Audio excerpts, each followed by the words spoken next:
Good morning students. Today we are going to start our second part of atoms and molecules.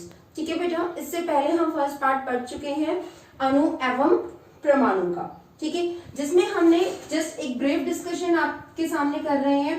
Atom, परमाणु क्या होता है ये हमने डिस्कस किया।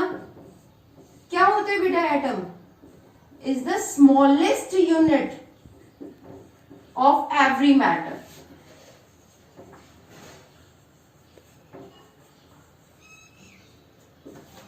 हर पदार्थ की जो न्यूनतम इकाई होती है उसको हमने क्या बोला? परमाणु। ठीक है, कि हमारे पास एक पदार्थ है, आप उसको स्मॉलर पार्ट्स में ब्रेक करते जाओ, तो जो लास्ट में आपका स्मॉलेस्ट इंडिविजिबल जो पार्ट आता है उसको हमने बोला एटम, परमाणु।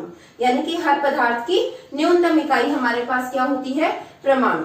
ठीक है, हर बच्चे को क्लियर है परमाणु क्या होता है? हर पदार्थ की वह न्यूनतम इकाई जिसको आप और बाकी हिस्सों में विभाजित न कर सको। ठीक है, गुड। उसके बाद हमने इसमें आपको बताए थे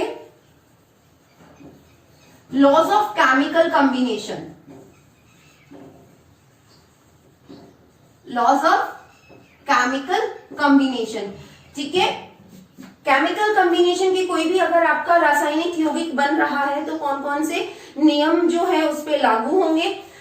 फर्स्ट जो आपने पढ़ा था, law of conservation of mass.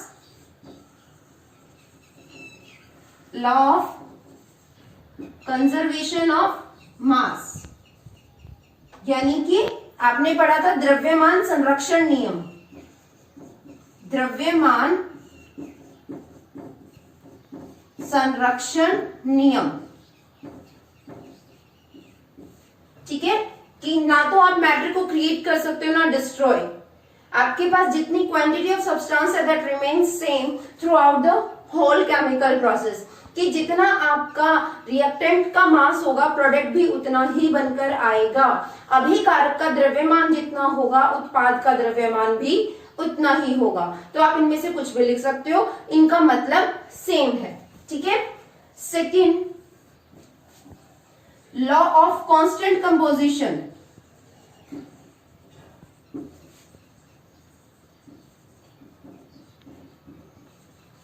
जिसको आप कहोगे निश्चित अनुपात नियम।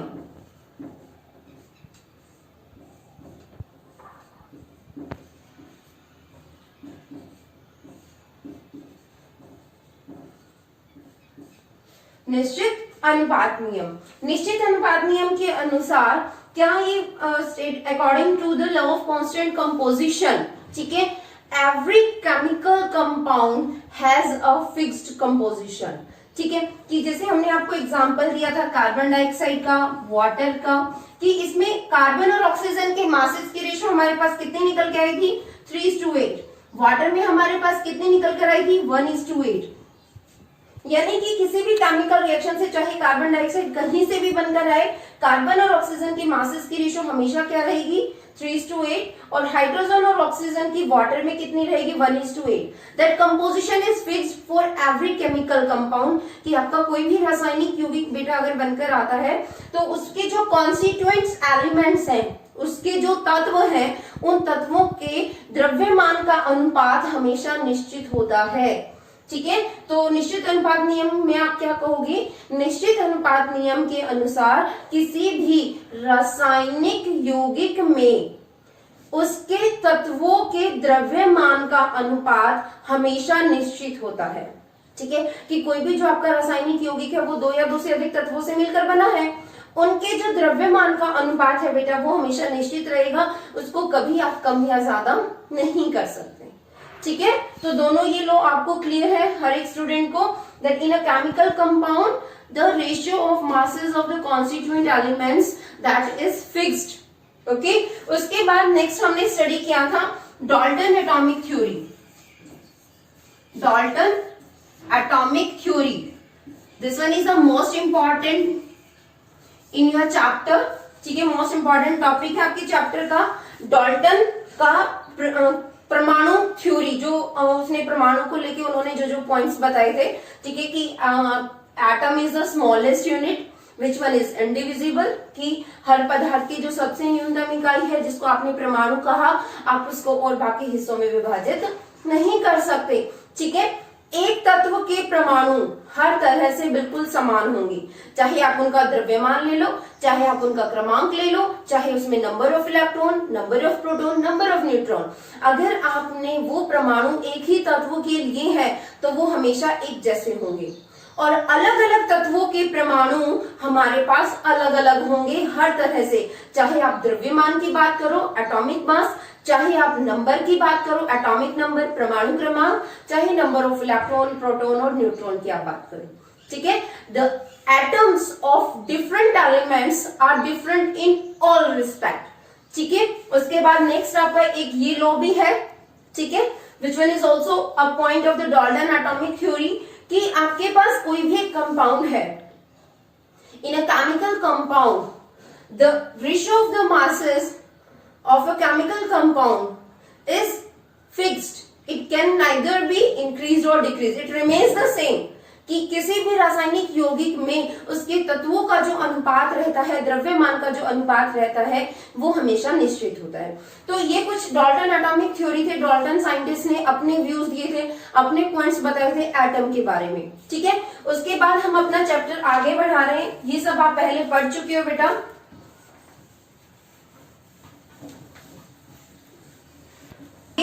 आपका एक क्वेश्चन यहां से बनता है, व्हाट इज एटम, जो आप अच्छे से एक्सप्लेन कर सकते हो।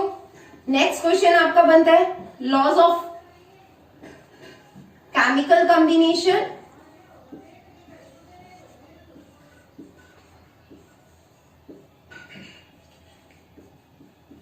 What are the laws of chemical combination. Next आपका बनता है points of Dalton atomic theory.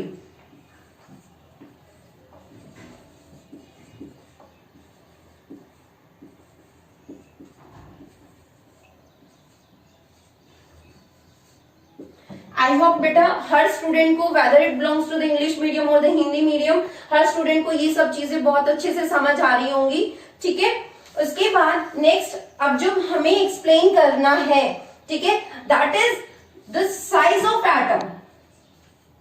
Size of atom, जब हम बात कर रहे हैं बेटा कि हमारे पास परमाणु क्या होता है, हर पदार्थ की सबसे छोटी इकाई, ठीक है, यानी कि बहुत ही small. So can we see the atom? No, we can't see the atom because its size is very small. This one is of the order approx 10 raised to the power minus 10 meter, यानी कि अगर आप निकालो तो 0.0000000 10 zeros लगा के बस, ठीक है, that is the size of the atom of hydrogen. Hydrogen atom का इतना स्मॉल साइज होता है, can we see with the naked eyes? No, we can't see. ठीक है, हम इनको नहीं देख सकते just because of their small size. उसके बाद बेटा आप सबने एलिमेंट्स की सीरीज लर्न की होगी। हमने आपको लास्ट टाइम भी बोला था कि हर स्टूडेंट को एलिमेंट सीरीज पता होनी चाहिए, तभी आप ये चैप्टर अच्छे से कर पाओगे। ठीक है बेटा, ओके, इसमें हमें आपको कंसेप्ट समझाए हैं, इन पर बेस्ड हम आपको 2-3 न्यूमेरिकल कराएंगे विच आर वेरी इंपॉर्टेंट। ठीक है, जो बहुत ही इंपॉर्टेंट है। फर्स्ट आपका जो न्यूमेरिकल है बेटा, जो हम अभी कराने जा रहे हैं, in a reaction 5.3 gram of sodium carbonate, आपका सोडियम कार्बोनेट है Na2CO3, कितना है 5.3 ग्राम। It reacts with 6 gram of ethanoic acid. Ethanoic acid हमारा कितना है 6 ग्राम, and results in the formation of the sodium ethanoate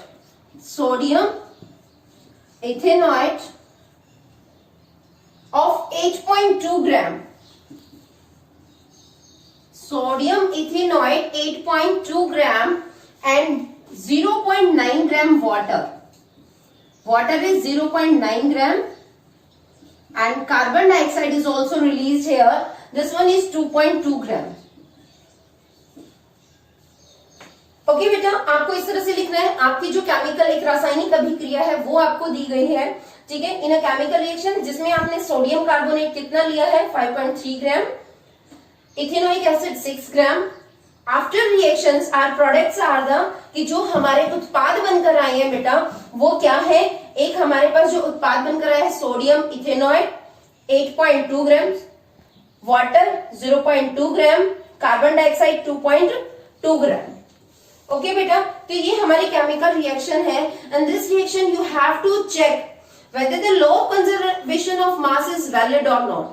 यानी कि आपको ये चेक करना है बेटा इस रासायनिक अभिक्रिया में द्रव्यमान संरक्षण नियम आपका लागू हुआ है या नहीं। देखो बेटा, जब हमने आपको बोला था स्टार्टिंग में law of conservation of mass, जब हमने किया था द्रव्यमान संरक्षण नियम, तो उसमें हमने आपको पहले ही मेंशन किया था in every chemical reaction the law of conservation of mass must be valid, कि आपका law of conservation of mass द्रव्यमान संरक्षण नियम हमेशा लागू होना चाहिए, तो वो यहां भी होना चाहिए। ओके बेटा, ठीक है, according to the law of constant composition, कि आपके रिएक्टेंट का जो द्रव्यमान है वो प्रोडक्ट के द्रव्यमान के बराबर होना चाहिए, अभिकारक का द्रव्यमान उत्पाद के द्रव्यमान के बराबर होना चाहिए। ठीक है, ये आपका क्या है अभिकारक,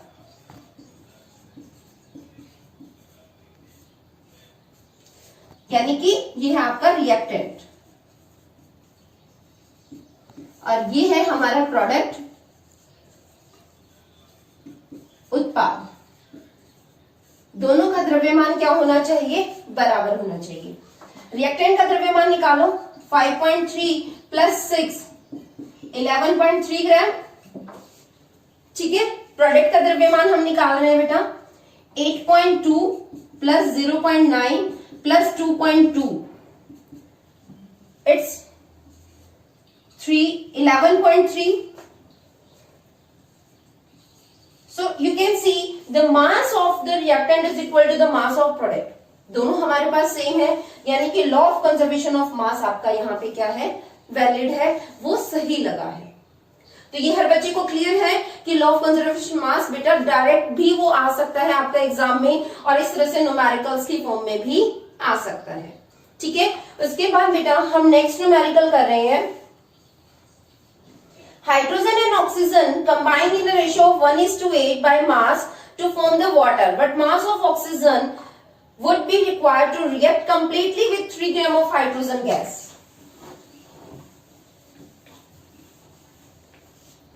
Your next question is beta,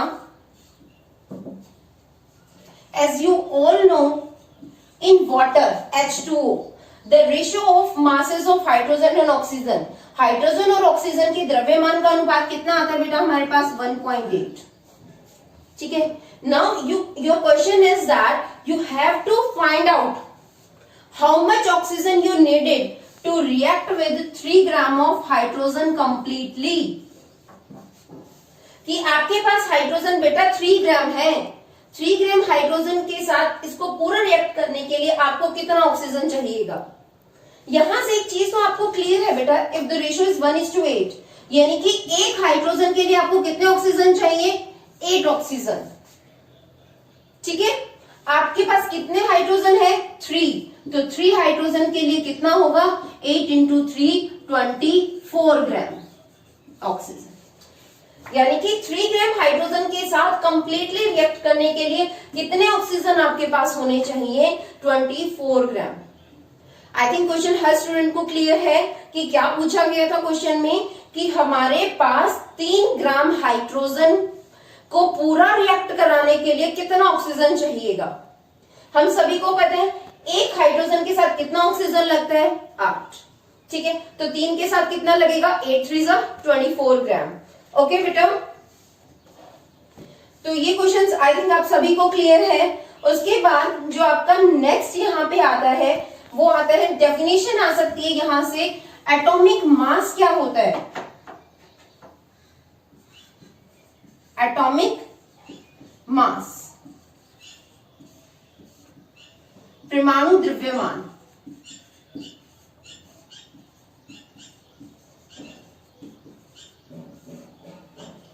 okay, अगर बेटा हम आपको ये कहें कि आपको मार्केट जाके 2 किलो सब्जी लेकर आनी है, ठीक है, कोई भी आलू प्याज, ठीक है, it may be the onion और potato, whatever you wish you want, ठीक है। तो आप परचेज कर रहे हो केजी के रिस्पेक्ट में, ठीक है।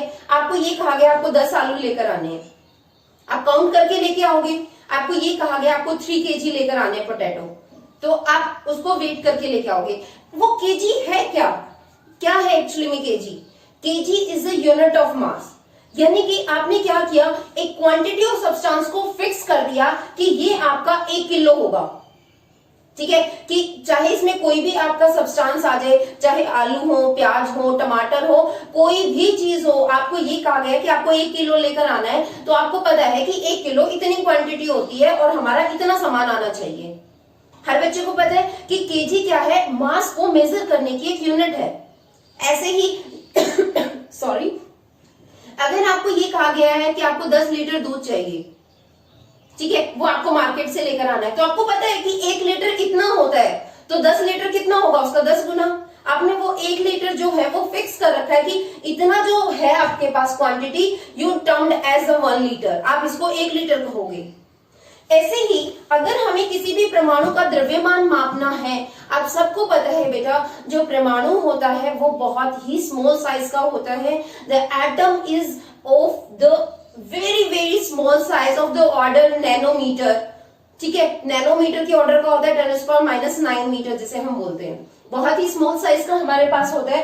तो अगर हमें उसका वेट करना है तो हम केजी में तो मेजर करेंगे नहीं कि भाई 1 किलो परमाणु है, नहीं, अरे उसका तो साइज ही बहुत स्मॉल होता है, 1 केजी तो वो बहुत बड़ा हो जाएगा, ठीक है। When you have to measure the atomic mass of an atom, अगर आपको किसी भी परमाणु का परमाणु द्रव्यमान निकालना है तो उसको मेजर करने के लिए भी कुछ होना चाहिए, जिसके रिस्पेक्ट में आप ये कह सको कि हाँ इसका द्रव्यमान इतना है, ठीक है, उसकी भी कोई यूनिट होनी चाहिए।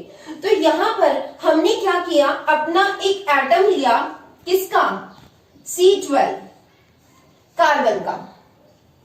कार्बन कोई भी एलिमेंट आप किस तरह से रिप्रेजेंट करते हो, C612, यहां पर तो आप उसका सिंबल लिखते हो, ठीक है, नीचे एटॉमिक नंबर, ऊपर एटॉमिक मास, ठीक है। This one is your standard form. तो हर बच्चे को पता होना चाहिए कि किसी भी एलिमेंट को जनरली हम कैसे रिप्रेजेंट करते हैं बेटा। This one is the symbol of element, ये उस तत्व का चिन्ह है। नीचे हम डालेंगे उसका एटॉमिक नंबर, परमाणु क्रमांक, और ऊपर हम डालेंगे उसका परमाणु द्रव्यमान A, ठीक है। ये द्रव्यमान होता है, ये क्रमांक, और ये उसका सिंबल, ये हुआ आपका द्रव्यमान, दिस वन, और ये है आपका परमाणु क्रमांक, एटॉमिक नंबर,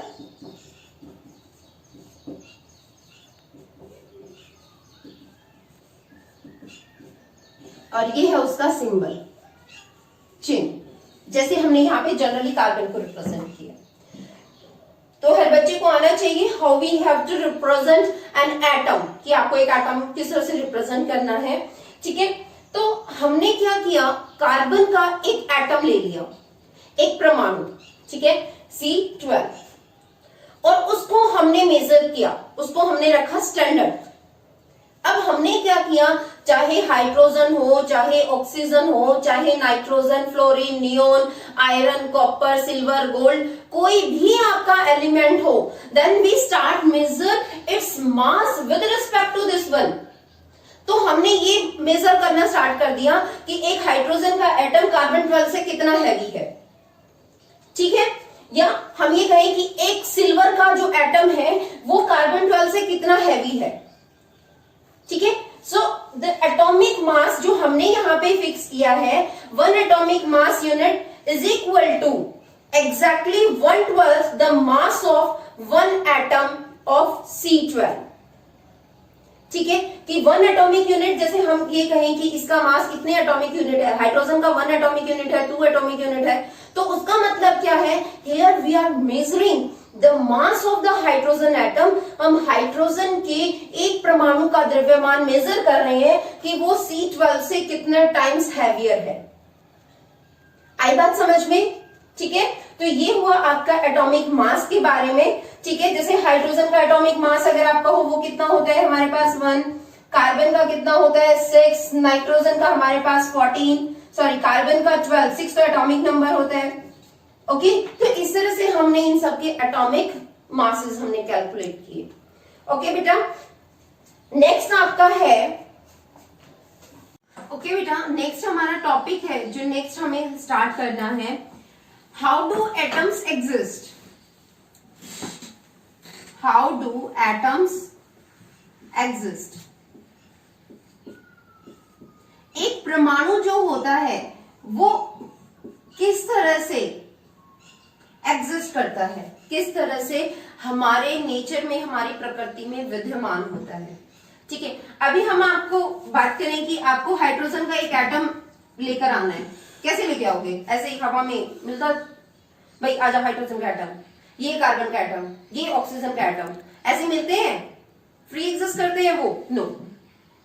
आपके पास अभी ये जो आपको दिखाई दे रहा है ओपन एयर, ठीक है, in open air we have the hydrogen gas, oxygen gas, carbon dioxide, carbon monoxide. तो इसमें हमारे पास we have a lots of gases, बहुत सारी गैसेस है हमारे पास।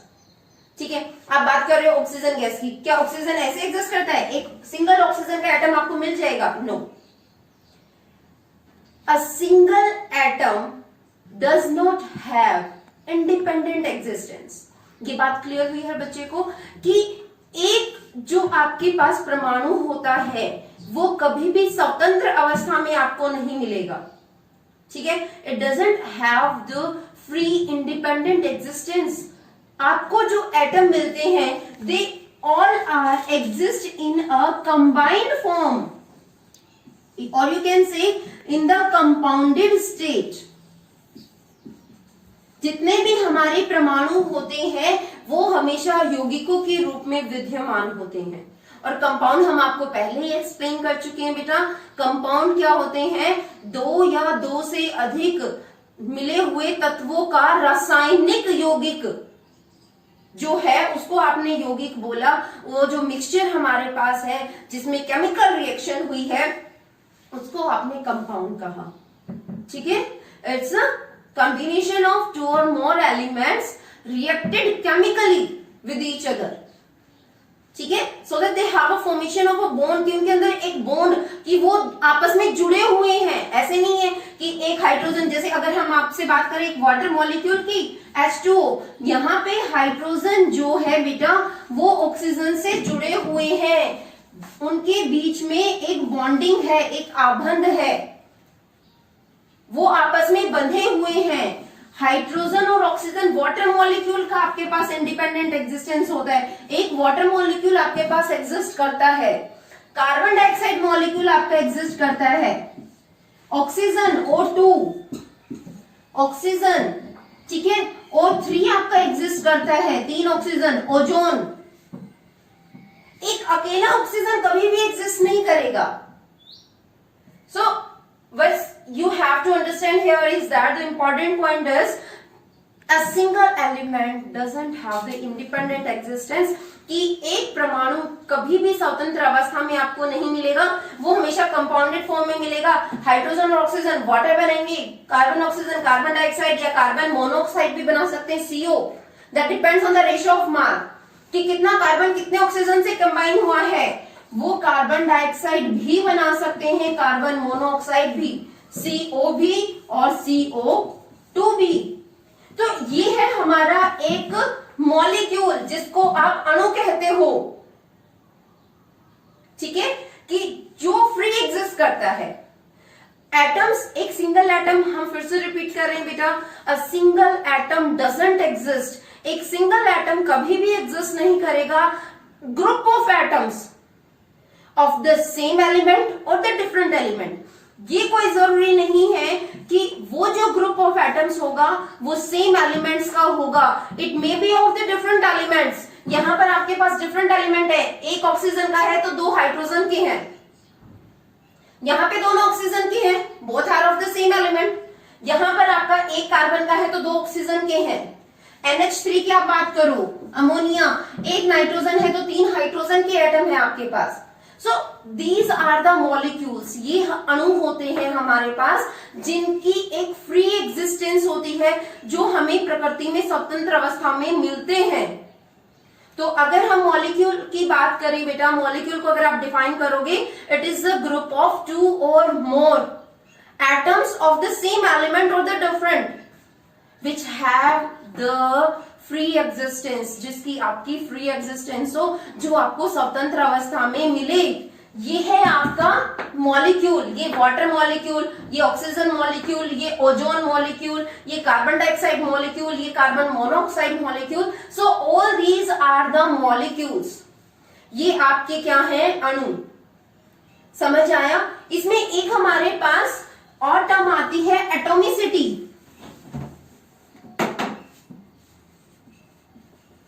एटोमिसिटी, आणविकता, हिंदी में क्या बोलते हैं, आणविकता। एटोमिसिटी क्या होता है?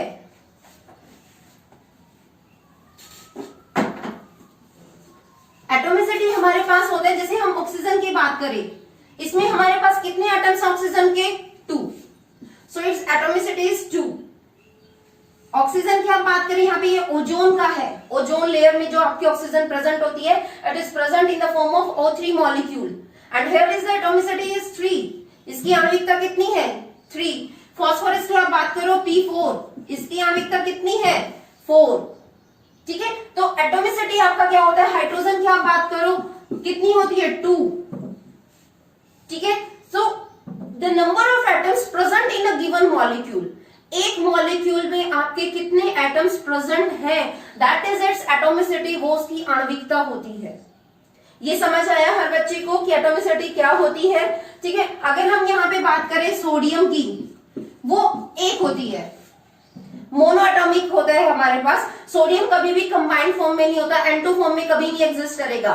ठीक है, आयरन हो गया Fe, लोहा, इसकी भी एटोमिसिटी 1 होती है, मोनोएटॉमिक होता है, ये भी कभी भी कंबाइंड फॉर्म में एग्जिस्ट नहीं करेगा।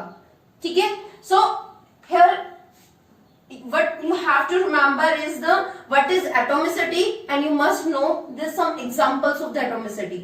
ठीक है, without example you can't understand beta even a single term of the physics or the chemistry. Beta whatever be the physical quantity you are using here, you must know the example of it. आपको उसका उदाहरण पता होना चाहिए। बिना example के कभी कोई चीज हमें अच्छे से क्लियर हो नहीं सकती, चाहे कोई कितना ही लेक्चर दे ले। आई बात समझ में? तो हर बच्चे को जो भी चीज डिस्कस करनी है, that must be discussed with example.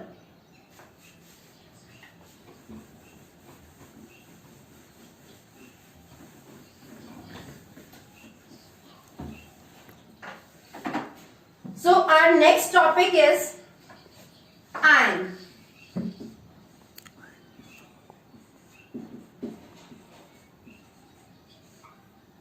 Ion क्या होते हैं? ठीक है, सबसे पहले हम ये पढ़ेंगे आयन बनते कैसे हैं। ठीक है बेटा, आयन क्या होते हैं हमारे पास, कि कोई भी आपका कंपाउंड है, कोई भी यौगिक, whether it is of metal और द नॉन मेटल, चाहे वो धातु का हो चाहे अधातु का हो, कोई भी आपका यौगिक हो किसी भी तत्व का, अगर उस पर कोई भी आवेश है, अगर उस पर कोई भी आवेश है, कोई भी चार्ज है, then it is termed as ion. आप उसे क्या कहोगे? आयन।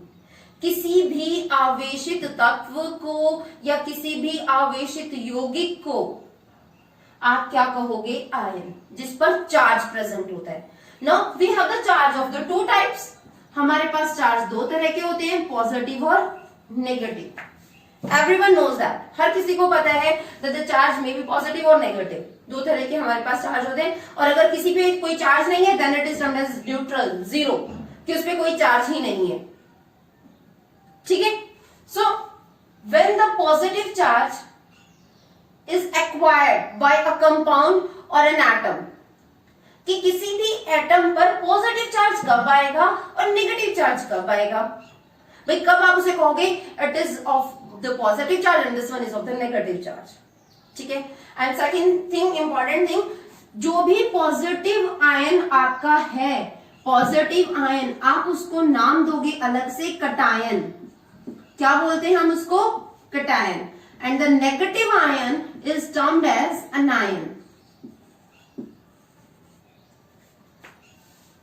ये है आपका धनात्मक आवेश जिसको आप कटायन कहोगे, ये है ऋणात्मक आवेश जिसको आप कहोगे अनायन। ठीक है, okay. Now we have the oxygen molecule O2, oxygen molecule की अगर हम बात करें, ऑक्सीजन का अणु, और अगर आप ऑक्सीजन परमाणु की बात कर रहे हो then it's simply the O, oxygen atom. ठीक है, आप सबको पता है ये हमारी टेबल पे कौन से नंबर पे आता है, 6 नंबर पे। अगर आपको ऑक्सीजन को रिप्रेजेंट करना है then you represent like O612, sorry it's a carbon, O816।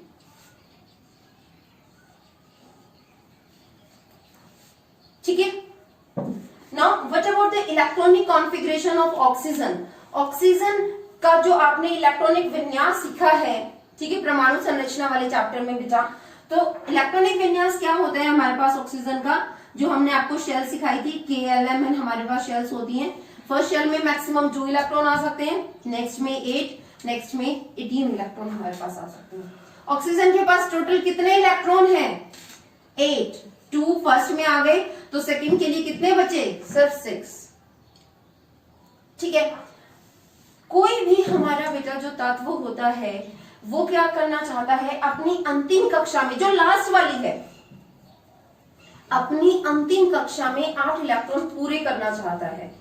क्या करना चाहता है, अपनी अंतिम कक्षा में 8 इलेक्ट्रॉन पूरे करना चाहता है। ठीक है, तो 8 इलेक्ट्रॉन पूरे करने के लिए इसको क्या करना होगा, इसको अभी 2 इलेक्ट्रॉन और चाहिए। अगर इसको 2 इलेक्ट्रॉन ऑक्सीजन को कहीं से मिल जाए तो इसका 2,8 बन जाएगा, and after accepting the 2 electron it forms O2 negative. ये कटायन की फॉर्मेशन करेगा, O2 नेगेटिव आयन बनाएगा आफ्टर एक्सेप्टिंग 2 इलेक्ट्रॉन। जब ऑक्सीजन ने 2 इलेक्ट्रॉन किसी और से ले लिए तो वो क्या बनाएगा बेटा, O2 नेगेटिव। तो यहां से हमारे पास बना ये। तो the important thing which you have to note here is that if you have a question you have to write the number of electrons present in oxygen and oxygen 2 negative. ठीक है, both are the oxygen molecules, so both must have the same atomic number. दोनों का atomic number, परमाणु क्रमांक तो same ही होगा, है oxygen ही ना, ऑक्सीजन बदला तो नहीं। ठीक है, चाहे उसने 2 इलेक्ट्रॉन लिए हो, चाहे उसने 10 लिए हो। ठीक है, उसका जो परमाणु क्रमांक है, जो एटॉमिक नंबर है, वो आपका क्या रहेगा, सेम रहेगा। ठीक है, मास कितना रहेगा, 16। यहाँ पे मास में स्लाइड सा डिफरेंस होगा, but that one is not so important. ठीक है, you have to consider here that is mass is also remains the same, कि जो हमारा द्रव्यमान होगा वो भी क्या रहेगा, सेम। इलेक्ट्रॉन आपके कितने रहेंगे, अब बात करते हैं प्रोटॉन की। पहले तो नंबर ऑफ प्रोटॉन कितने होंगे बेटा, इसमें हम पहले भी आपको एक्सप्लेन कर चुके हैं बेटा, the number of protons are equal to their atomic number. जो प्रोटॉनों की संख्या होती है वो परमाणु क्रमांक के बराबर होती है। जब परमाणु क्रमांक ही सेम है दोनों का, तो दोनों में नंबर ऑफ प्रोटॉन भी क्या रहेंगे, सेम रहेंगे। ठीक है, नंबर ऑफ न्यूट्रॉन क्या होता है, द्रव्यमान में से क्रमांक घटाना है, एटॉमिक मास में से एटॉमिक नंबर माइनस करना है, मींस 8। ये भी दोनों में सेम रहेंगे।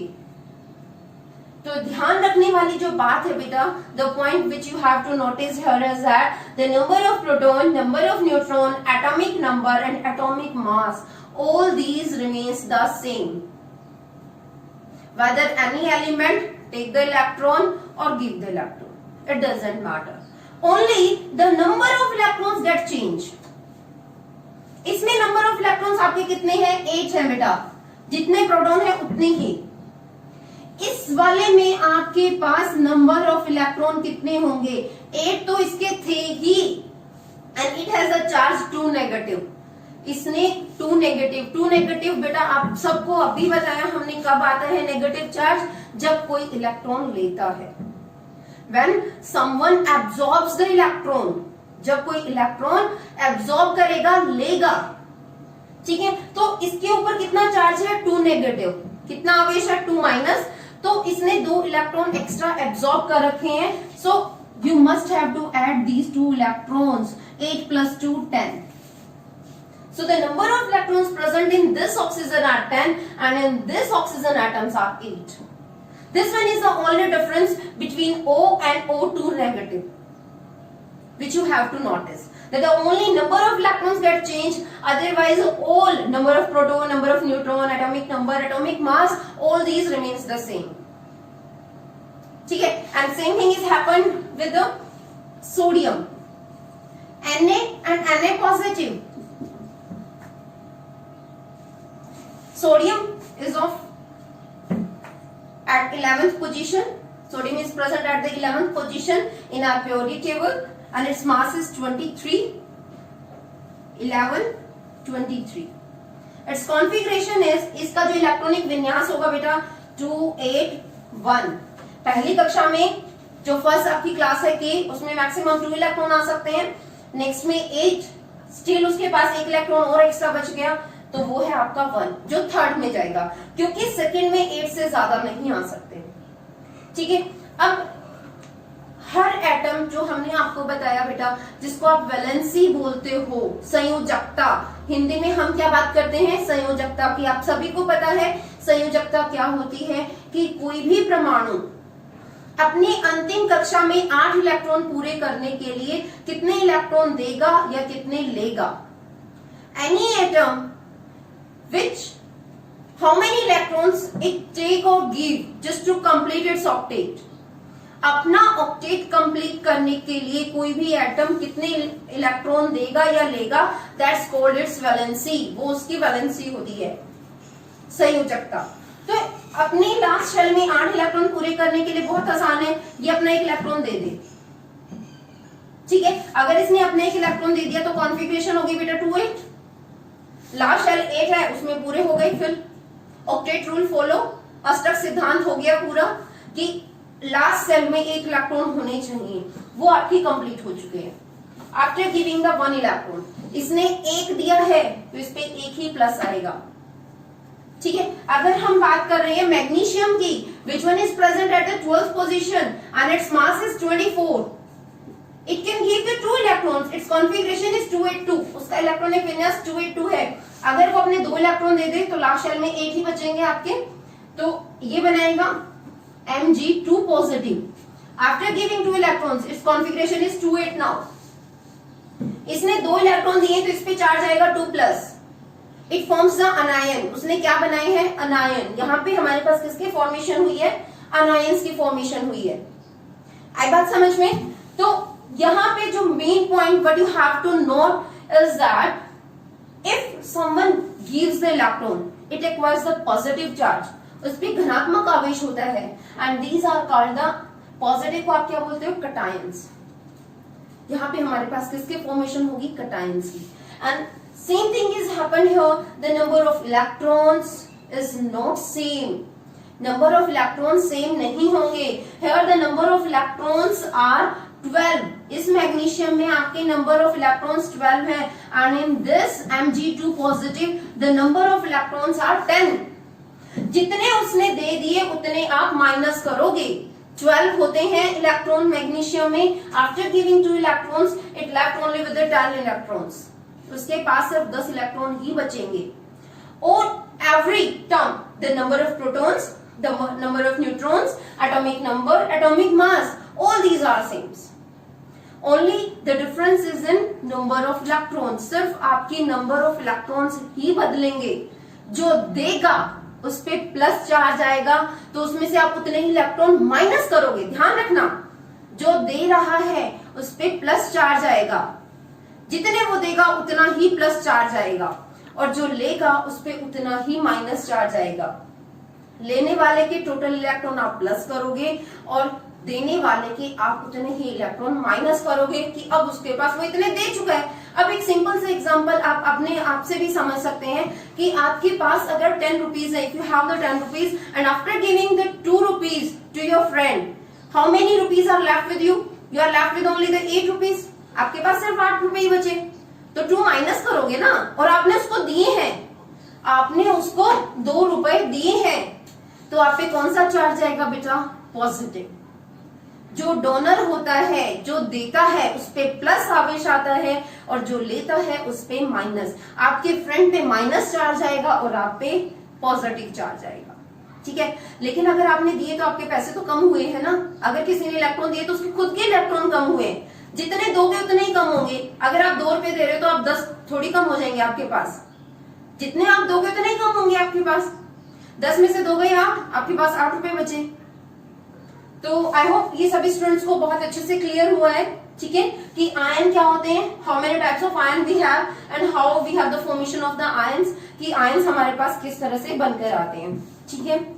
तो आयंस अगर आपको बताने, जैसे ऑक्सीजन है, ऑक्सीजन आयन O2 नेगेटिव होता है, हाइड्रोजन H पॉजिटिव होता है, ठीक है, सोडियम Na पॉजिटिव हो गया आपका, calcium Cl negative, sorry Ca2 positive, chlorine Cl negative. तो ये बेटा आपको पता होने चाहिए कि किस पे क्या आवेश होता है। Aluminium 3 positive.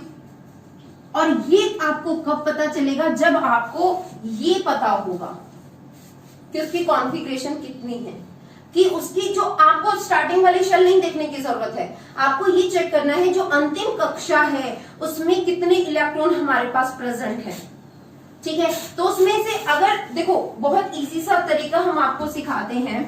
अगर कोई भी कॉन्फ़िगरेशन है, आज सब बच्चे ये चीज बहुत अच्छे से समझ लें, इसको दोबारा से नेक्स्ट चैप्टर में रिपीट नहीं किया जाएगा, okay. We have the elements, हमारे पास कुछ एलिमेंट्स हैं, तत्व जिन्हें आप कह रहे हो, hydrogen, helium, lithium, beryllium, boron, carbon, nitrogen, oxygen, fluorine, neon. These are the first 10 elements.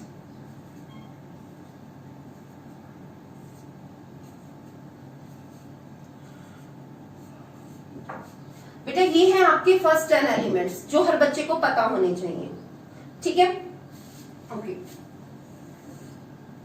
ये हो गया उनका एटॉमिक नंबर, जो सीरीज है वही उनका एटॉमिक नंबर, परमाणु क्रमांक होगा। जितना एटॉमिक नंबर होता है उतने ही नंबर ऑफ प्रोटॉन होते हैं, उतने ही नंबर ऑफ इलेक्ट्रॉन होते हैं आपके,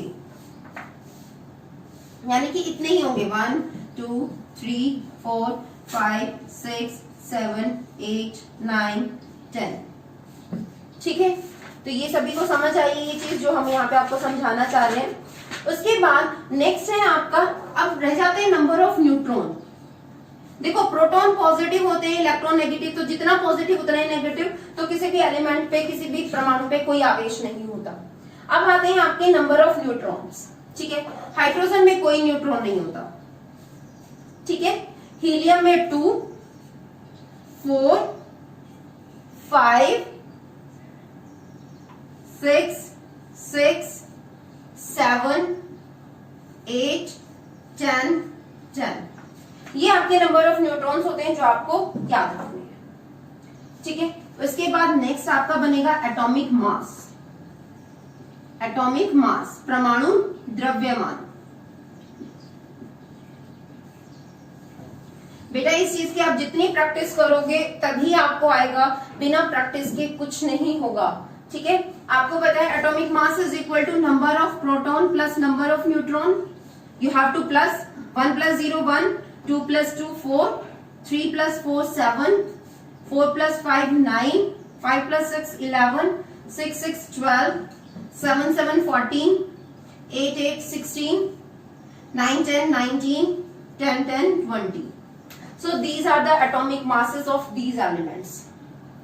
इन सभी तत्वों के परमाणुओं के द्रव्यमान ये होंगे, ठीक है, आया समझ में। उसके बाद हम बात कर रहे हैं इनकी कॉन्फ़िगरेशन की, इलेक्ट्रॉनिक कॉन्फ़िगरेशन, हिंदी में जैसे आप बोलते हो इलेक्ट्रॉनिक विन्यास। इनका इलेक्ट्रॉनिक विन्यास क्या होगा, देखो बेटा हमारे पास 3 शेल्स होती है K L M। ध्यान रखना फर्स्ट शेल में मैक्सिमम 2 इलेक्ट्रॉन आ सकते हैं, नेक्स्ट में 8 और उससे नेक्स्ट में 18, ठीक है। इसके पास तो एक ही इलेक्ट्रॉन है, फर्स्ट शेल में ही आ जाएगा। इसके पास 2 है, वो भी फर्स्ट में ही आ सकते हैं। कुछ इस तरह से आप समझ सकते हो कि हमारे पास इस तरह के बेंचेस हैं कि फर्स्ट बेंच पे सिर्फ 2 बच्चे ही बैठ सकते हैं, नेक्स्ट वाले पे 8 और उससे नेक्स्ट वाले पे 18। इस तरह की हमारी कॉन्फ़िगरेशन हो गई है। तो यहाँ पे हमारे पास इसके पास कितने इलेक्ट्रॉन्स है? 3। फर्स्ट में तो 2 आ सकते हैं, बाकी बचा एक, वो नेक्स्ट में जाएगा। 4 2 2 5 2 3 6 2 4 7 अगर इलेक्ट्रॉन्स है 2 5 8 2 6 9 2 7 और 10 2 8 ही आ सकते हैं मैक्सिमम। हो गया, ये है आपकी कॉन्फ़िगरेशन। ठीक है, तो आपको चेक करनी है इनकी संयोजकता, इनकी वैलेंसी, कि ये पॉजिटिव आयन बनाएंगे या नेगेटिव। ठीक है, तो ध्यान रखना बेटा, जिसकी लास्ट शेल में 4 से कम इलेक्ट्रॉन है, 4 से कम इलेक्ट्रॉन है, वो हमेशा इलेक्ट्रॉन देंगे, वो हमेशा क्या बनाएंगे? 4 से कम पॉजिटिव आयन, वो हमेशा क्या बनाएंगे? Positive ion. ये क्या देगा? एक इलेक्ट्रॉन। ये कुछ भी नहीं देगा, इसका तो पूरा है, फर्स्ट शेल में 2 ही आ सकते हैं और पूरे हैं 2, ना तो इसको चाहिए ना इसको, ये किसी को देगा और ना लेगा। ठीक है, इसके पास एक इलेक्ट्रॉन एक्स्ट्रा है तो ये बनाएगा, ये 3rd नंबर है आपका, तो ये बनाएगा लिथियम पॉजिटिव। बेरिलियम के पास 2 इलेक्ट्रॉन एक्स्ट्रा है, ये बनाएगा Be2 पॉजिटिव। बोरॉन के पास 3 एक्स्ट्रा है, बोरॉन 3 पॉजिटिव। कार्बन के पास 4 है, अब 4 वाला तो बीच में आ गया, वो 4 दे भी सकता है, 4 ले भी सकता है। either it can accept the 4 electrons or it can give the 4 electrons। तो वो ना तो 4 देता है ना लेता है, वो आपका आगे वाला डिस्कशन है, वहां पे शेयरिंग होती है, वो चीज आपके समझने की नहीं है। 4 वाले को ऐसे ही छोड़ो, उसकी संयोजकता कितनी होगी? 4 ही होगी। ठीक है, ओके। नाइट्रोजन के पास कितना है? 2 5, तो वो अगर 3 इलेक्ट्रॉन ले ले तो लास्ट में 8 हो जाएंगे। भाई 5 देने की बजाय वो 3 ले ले, 5 तो बहुत बड़े हो गए, ज्यादा हो गए। ठीक है, ऑक्सीजन 2 ले ले, फ्लोरीन 1 ले ले, और नियोन को तो लेने की जरूरत ही नहीं है, 2 8 उसका तो ऑलरेडी फिल्ड है। आए समझ में? तो ये नेगेटिव आयंस बनाएंगे जिनकी कॉन्फ़िगरेशन लास्ट वाली शेल में 4 से ज्यादा इलेक्ट्रॉन होते हैं। जितने ज्यादा होंगे उसको 8 में से माइनस कर दो, बचे हुए उसको चाहिए उतना ही, उसका वैलेंसी हो जाएगी। जैसे इसके लास्ट में 5 है, 5 8 को 5 में से माइनस 8 माइनस 5 करो 3, तो इसकी वैलेंसी कितनी होगी? 3, कि इसको 3 इलेक्ट्रॉन चाहिए, ये 3 दे सकता है। ठीक है, तो जो देगा वो प्लस बनाएगा और जो लेगा वो माइनस। ये आई हर बच्चे को बात समझ में? चलो गुड बेटा, तो आप सबको इनकी प्रैक्टिस करनी है, बहुत अच्छे से आपको इनको समझना है, सीखना है। ठीक है, ये आपके वैसे नेक्स्ट चैप्टर का पार्ट है, बट ये आपको पता होना चाहिए, तभी हम इस चैप्टर में आगे प्रोसीड कर पाएंगे। उसके बाद कुछ एक हमारे पास, ये तो सिंगल आपने आयन पढ़े, कुछ एक हमारे पास पॉलीएटॉमिक, ठीक है, बहुप्रमाणिक आयन भी होते हैं, जिनमें एक से ज्यादा एटम होते हैं, एक से ज्यादा परमाणु होते हैं। जैसे हो गया आपका NH4 पॉजिटिव, इसमें 4 और 1 5, 4 हाइड्रोजन 1 नाइट्रोजन, टोटल 5 एटम्स हमारे पास प्रेजेंट हैं। ठीक है, तो ये क्या है आपका? पॉलीएटॉमिक आयन, बहुप्रमाणिक आयन। ठीक है, OH negative, SO4 2 negative, PO4 3 negative. तो ये जो है ये आपको पता होनी चाहिए, ये है बहुप्रमाणिक आयन। ठीक है, जिसमें एक से ज्यादा एटम आपके पास प्रेजेंट है और आयन भी प्रेजेंट है। फिर से रिपीट कर रहे हैं, पॉजिटिव वाला कटायन, नेगेटिव वाला आनायन। पॉजिटिव कब आएगा? जब कोई इलेक्ट्रॉन देगा, जितने देगा उतना पॉजिटिव। ठीक है, जैसे इसने 2 लिए, इस पे 2 माइनस, लेने वाले पे माइनस आएगा। इसने 1 दिया, इस पे 1 प्लस आएगा। ठीक है, तो ये हर बच्चे को क्लियर है, ये हर बच्चा करेगा। ठीक है, उसके बाद जो आपका नेक्स्ट इंपॉर्टेंट टॉपिक है बेटा यहाँ पे, वो है हमारा फॉर्मेशन ऑफ अ कंपाउंड।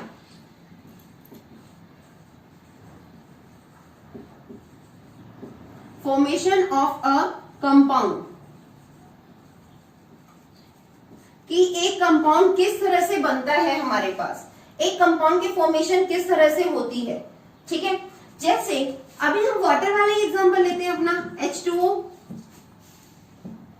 ठीक है, ये भी तो एक कंपाउंड है, एक रासायनिक यौगिक है। तो यौगिकों का निर्माण कैसे होता है, यहाँ पर हम पढ़ रहे हैं कि जो हमारे यौगिक बनकर आ रहे हैं उनका निर्माण कैसे हुआ। वाटर H2O एक यौगिक है, कार्बन डाइऑक्साइड एक यौगिक है, हाइड्रोजन की वैलेंसी कितनी होती है 1, अभी अभी आपको समझाई वैलेंसी क्या होती है। ऑक्सीजन की कितनी होती है 2। आपको एक यौगिक बनाना है बेटा जो हाइड्रोजन और ऑक्सीजन की परमाणुओं से मिलके बना हो। हाइड्रोजन की वैलेंसी 1, ऑक्सीजन की 2, इसकी वैलेंसी इसके नीचे लिखी जाती है और इसकी इसके नीचे H2O। 1 को कभी नहीं लिखते, वो स्टैंडर्ड होता है। तो हाइड्रोजन और ऑक्सीजन दोनों मिलकर H2O बनाएंगे, वाटर की फॉर्मेशन होगी। ऐसे ही आप कार्बन डाइऑक्साइड का देखो, कार्बन और ऑक्सीजन, कार्बन की वैलेंसी 4, ऑक्सीजन की वैलेंसी हमारे पास कितनी होती है 2। ठीक है, ऑक्सीजन की वैलेंसी हमारे पास कितनी होती है 2। तो इसकी अगर आप सिंपल रेशो बनाओ 1, 2, सिंपल रेशो आपको लेनी है। तो इसकी वैलेंसी इसके नीचे, इसकी वैलेंसी इसके नीचे, कार्बन 1 आएगा, 1 नहीं लिखते हैं, O2, CO2। ठीक है, नाइट्रोजन और हाइड्रोजन का बनाना है। नाइट्रोजन कौन से नंबर पे आता है बेटा आपका? नाइट्रोजन कौन से नंबर पे आता है? Nitrogen, helium, lithium, beryllium, boron, carbon, nitrogen. On which number it is in our periodic table? On the 7th number। ठीक है, तो उसकी कॉन्फ़िगरेशन हुई हमारे पास 2, 5, यानी कि उसको अपना ऑक्टेट कंप्लीट करने के लिए कितने इलेक्ट्रॉन चाहिए बेटा? 3। तो नाइट्रोजन की वैलेंसी कितनी है 3। So it's a way how we can find out the valency कि हम संयोजकता कैसे निकालेंगे। ठीक है, firstly you have to check on which number it is present in our periodic table कि हमारी सीरीज में वो कौन से नंबर पे है। ठीक है, फिर उसकी कॉन्फ़िगरेशन, कॉन्फ़िगरेशन और चेक करो लास्ट शेल में कितने इलेक्ट्रॉन है। अगर 4 से ज्यादा है तो उसको 8 में से माइनस करके लिखो, और अगर 4 से कम है तो उसको एज इट इज लिखो। वो उसकी वैलेंसी होगी, वो उसकी संयोजकता होगी। आई बात समझ में? हाइड्रोजन की कितनी होती है 1, फर्स्ट नंबर पे ही आता है हमारे पास। इसकी वैलेंसी इसके नीचे, इसकी वैलेंसी इसके नीचे, NH3। ओके, नेक्स्ट थोड़ा सा कॉम्प्लेक्स आपको करा रहे हैं, aluminium sulphate. Aluminium sulphate SO4, ये हमने अभी अभी आपको बताया, इट्स अ पॉलीएटॉमिक आयन।